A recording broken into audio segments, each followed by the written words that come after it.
Yes, and welcome along. It is the box seat on Perth Racing TV. Hi, Marty Young with you, and to have a look at this meeting at Belmont Park on Saturday, here's Richard Bell. Yeah, very good afternoon to you too, Marty, and it looks like a reasonable card. Only the 7 races. We've got a small field in the first, but it probably gets a little bit better after that. Certainly does. That Fillies and Mares 1600 metres race was deleted, so the new start time for the first of 7 is 12:55. We'll conclude at 4:42. The rail at 6 metres, fine and good. 25 degrees, perfect conditions out there at Belmont Park. Early Penno 6.2. The boys will dump a bit of water on it. It should be up at about that 6.3 range on Saturday morning. Richard, the first event, the Support Your Industry Bet Local Handicap, 2,000 metres, time to go 12:55. Welter class horses, and we'll roll some tape here and have a look at this Bonnie mare. You know her well, that's Calico Blue from up there on the Crayfish Coast. Business railed like a greyhound, leads Carboneer. Calico Blue trying to go through between them near the inside. Money Exchange runs on. The field's fanning. La Cernoise winding up, coming through in the middle. Wide out, Do You Dare. Calico Blue hits the front though. Calico Blue from Money Exchange, Bodgy Business and Calico Blue. Well, she's in the blue and white colours. Calico Blue just sat third the fence, had a beautiful run, got off the inside, came through in the middle, and she was a little bit too good for them. It was a day when it was nice to be either leading or sitting leaders back or 3 back the fence. So she got all the favours, goes up a kilo on that win. She's going to be hard to beat again, but she's got 57.5 kilos, and she did get all the favours on that occasion. All right, the smart 3-year-old from the Neville Parnham Yard God has spoken. Just got into a little bit of traffic problems at the wrong time of the race in the WATC Derby. He was tracking the winner, Chartreux. Top of the bend, ends up back towards the inside. He's starting to gather her in, and Chartreux is running on, and so's Brother Mac down the outside. Bridgestone, Chartreux from Brother Mac. The Victorian Chartreux, Bridgestone have come away. Chartreux, though, gains the upper hand, and it's Brad Willow again in the Group 1. Well, God Has Spoken had a great run. It had settled 4 back on the inside, eventually came off the inside and followed Chartreux, and actually nearly clipped its heels and lost about a length to a length and a half at about the 550, but seemed to recover after that, then switch back to the inside. The run probably evened out, you'll see in the last 50 metres, but it was a pretty good effort to finish, within a couple of lengths of a nice type in Chartreux. Looking at the race, Zeddy King will probably lead. I can see God Has Spoken, 1 out, 1 back, and will be too good for this lot. I really do think he should be winning back to 2,000 metres. Maybe just didn't get the last 100 metres of the Derby.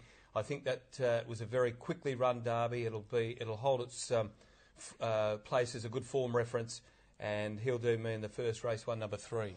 He looks the winner. 2,000 looks ideal. Your old theory that you worry a little bit when they're having their last start before a spell, but I don't think that will be too much of a problem with God Has Spoken. He hasn't had too many runs in this time, and he does look the winner. I like the run of Money Exchange. You saw the replay of Calico Blue. Money Exchange was coming down the outside, had to pull 3 and 4 wide on the corner on a day where it was tough to come out wide, and I think he could possibly run in the first 2 spot and give you a bit of value for the place. Okay, so you're tipping God Has Spoken and saying Money Exchange? Or 3 to beat 2 and 1. 3 to beat 2-1. Race number 2, the Westmead Nursery Handicap, 1,200 metres. The 2-year-olds have a dash over the 1,200.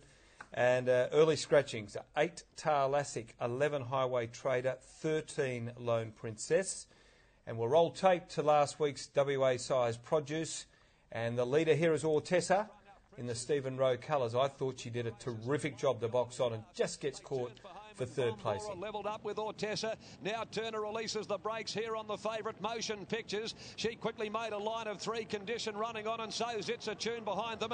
Motion Pictures hits the front when they go past the 150, however. It's Motion Pictures gaining the upper hand over Ortessa. It's a Tune, then Miscondition, but she's going to capture the Karrakatta side. Spot on, Martin. This was an outstanding run by Ortessa. She came across on the outside, showed great speed, eventually cut over the fence before the turn came up, had Bombora sitting behind it, and then it all changed.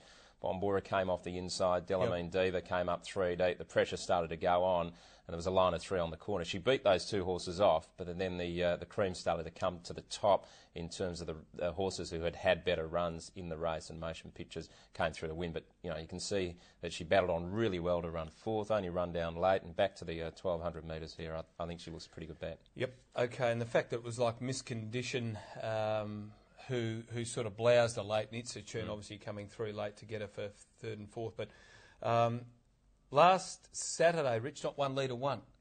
So that's another good point. It was a mighty effort to hold on so strongly. Yeah, she's backing up within a week, which could be an issue, but hopefully not.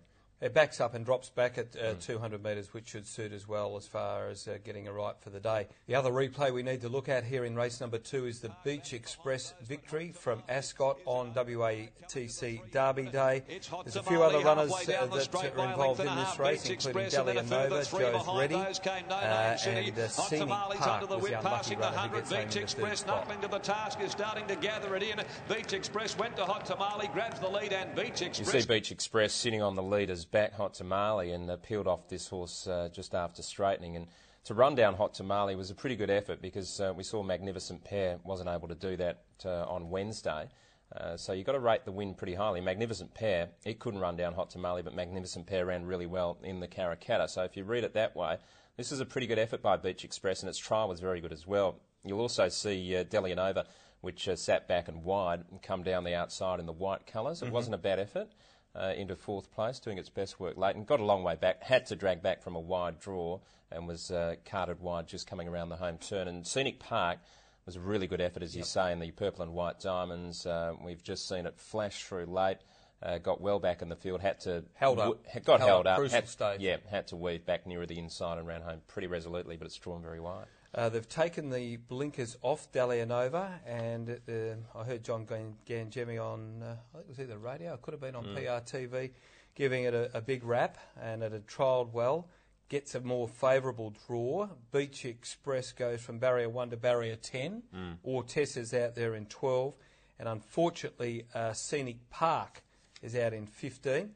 Now, one from the trials, Rich, you would have called this win by Sky Destiny.